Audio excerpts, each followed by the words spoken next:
The original Far Cry, the game that started the now well-known and expansive series. This game came out in the great year of 2004, and I must say for the year it came out, it does not look bad at all. Funny enough though, this game was actually developed by Crytek, aka the creators of games like Crysis, Rise, Son of Rome, Hunt Showdown, and even Homefront. And Crytek has always been known for having some insane graphics for their games and always being ahead of their time, which is probably why the original Far Cry looks as good as it does despite its age. Crytek also went on to make two sequel spin-offs, Instincts and Vengeance, for consoles, as the original Far Cry was only on PC due to consoles limitations. However, the original game was finally released a near decade later on consoles. However, Crytek went off to do their own games, and Ubisoft began working on the Far Cry series and developing it with their own studios, which as a result produced Far Cry 2 in 2009. I was always really curious about the origins of this series. What was the original vision for what Far Cry should be? And let me tell you, it's very different. It's honestly really hard to believe this game is even a Far Cry game. If someone had me play it without knowing the name of the game, I probably never would have guessed it was Far Cry. Even compared to Far Cry 2, there are massive differences. The original Far Cry is practically a sci-fi game. It starts out normal as you're fighting mercenaries on an island, but as you get deeper and deeper, you go through these laboratories where you encounter Trigens, these genetically altered beings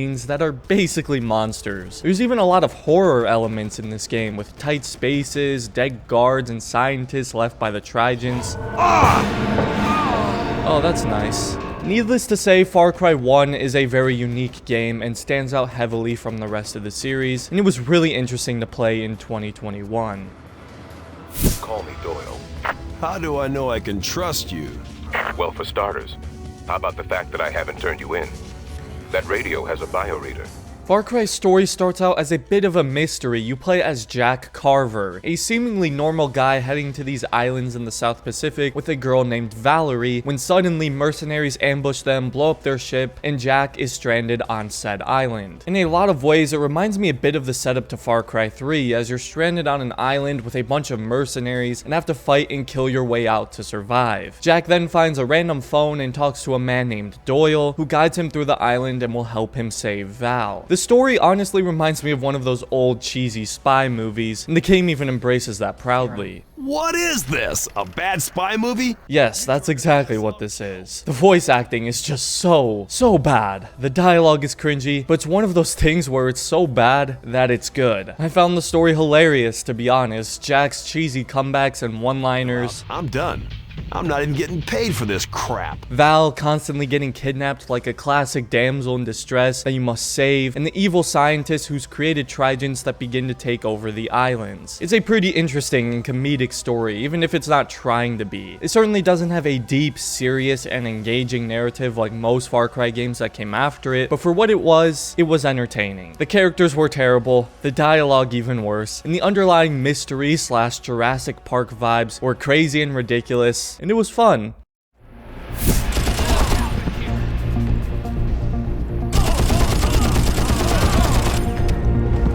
Far Cry's gameplay has actually aged somewhat well. The gunplay feels really good and satisfying to use. It's far different from what we're used to in the Far Cry series. Rather than aiming with the actual sight of the gun, you aim with a crosshair that sort of works like CSGO. Your crosshair becomes smaller and more accurate if you tap fire or crouch or stop moving. You really have to be accurate with the guns if you want to be effective, and it takes a little to get used to and master, but I like that. Far Cry 1 and even Far Cry 2's gunplay has a larger skill curve compared to the later entries in the Far Cry series, where everything is a lot simpler and straightforward. The game forces you to learn and adjust a little bit, especially when using different weapons, which there's a fair amount of. There's an M4, MP5, P90, my personal favorite weapon, a sniper, LMG, shotgun, deagle, rocket launcher, and a few other assault rifles, and of course the machete. Stealth in this game is very similar to Far Cry 2, in which it's very challenging to successfully pull off, and I'd argue in this game it's even harder than Far Cry 2. use. There's only one suppressed weapon in this game, the MP5, and even when you kill enemies from stealth with the machete, they will still detect you, and it's pretty likely that nearby enemies will hear you or spot you as well. There is a detection meter in the bottom left, and enemies spot you extremely fast and from very far distances, which makes stealth very, very hard. Some people may like that because it's more realistic, fair enough, and it forces you to do stealth at a much slower and tactical pace. However, it's much quicker and easier to just go in guns blazing as opposed to trying to sneak around, or at least most of the time it is. This game also has a lot of mechanics that are missing in even the most recent of Far Cry entries like Far Cry 6. First of all, there's a full-fledged stamina system, which kinda exists in the new games, except you can still limitlessly sprint. Your character will just gradually slow down, while in this game you have an actual stamina bar you must abide by. Which I don't mind, however it depletes very fast and takes a long time to recover, which is a little annoying, plus your actual sprint speed is quite slow. However, this game actually has leaning and even a prone button. It's the only Far Cry game where you can prone and lean, which is so common in many games like Far Cry, and I always found it odd that the newer games never had these mechanics, so I find it very interesting that the original had these while no game after it did. There's also even third-person driving as an option, which I thought was pretty cool. Far Cry also has a wide range of difficulty settings. I believe there's about 6. I chose to play on normal, and even that difficulty could get quite challenging sometimes, especially without automatic health regeneration and health kits and armor being pretty spread out. However, I actually really liked the challenge. It forces you to be more strategic and creative. It's not like Far Cry 6 where you can just easily headshot everyone in stealth. It forces you to play at your absolute best and learn tricks and strategies to clear an area. It makes you utilize all your tools like the frag grenades and flashbangs, and even use rocks to lure people away. It's also pretty realistic in the sense that you die very quickly in this game depending on your difficulty settings. It only takes a few shots to kill you, especially if you're not wearing armor. It can be frustrating for sure, as almost any game should be sometimes, and it's very rewarding to finally pass a level you've been stuck on. Plus, the saving in this game is quite generous. There's auto-saving and checkpoints, so you usually don't have to redo much, unlike Far Cry 2, where it's almost entirely manual saving. There's a decent amount of variety in the vehicles with the boats and cars and even the hang glider, and the vehicles can be a huge help, especially with the turrets on top of them. Far Cry also has a wide variety of enemy types. There's mercenaries with multiple variants, some being more armored or having riot shields, some being normal lab scientists you can easily take out, or special ops with more advanced weapons and night vision. Oh, and did I forget to mention you get night vision in this game as well. There's quite a few variants of the tridents. There's the standard grunt-like ones that are fairly easy to kill, however deal a lot of damage if you let them hit you. There's then these large armored tridents with rocket launchers for hands that are very hard to kill. There's invisible tridents you can only see with night vision, and there's these extremely acrobatic ones that jump around everywhere and shoot you. You have to fight each one differently, and they make for some very challenging fights. Even though I found the whole trident sci-fi element a bit ridiculous, I think it really adds to this game and makes it more challenging the more you progress through it, which I enjoyed.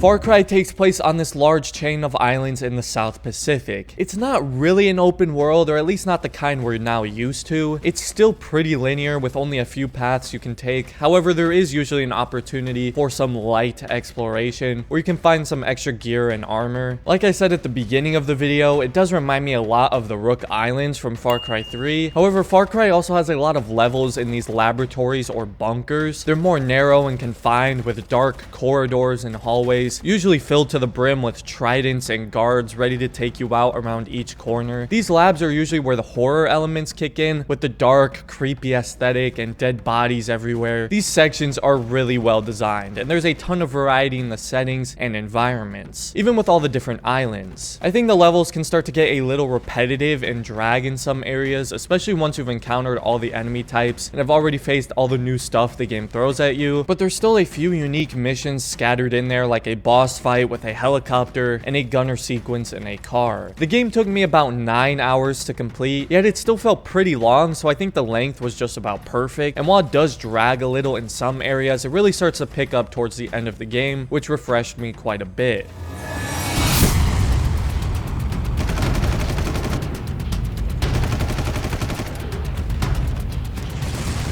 Like I said, this game looks very good for 2004. It's quite impressive, which is usually the case for most Crytek games. It for the most part runs very smoothly on PC. There's some weird frame drops in some areas, mostly in the indoor sections, which I think is just a weird performance bug, but other than that, it does feel really smooth, which I would hope it would considering it's 17 years old. It even has a real-time day and night cycle and some pretty realistic foliage in the game. There's also a lot of graphics options and keybinds, so overall, aside from a few weird bugs, especially when trying to have an AI follow you, it's a very solid PC game and holds up very well. It's genuinely impressive how good it looks and feels considering its age. A field of view slider would have been nice, but again, it's from 2004.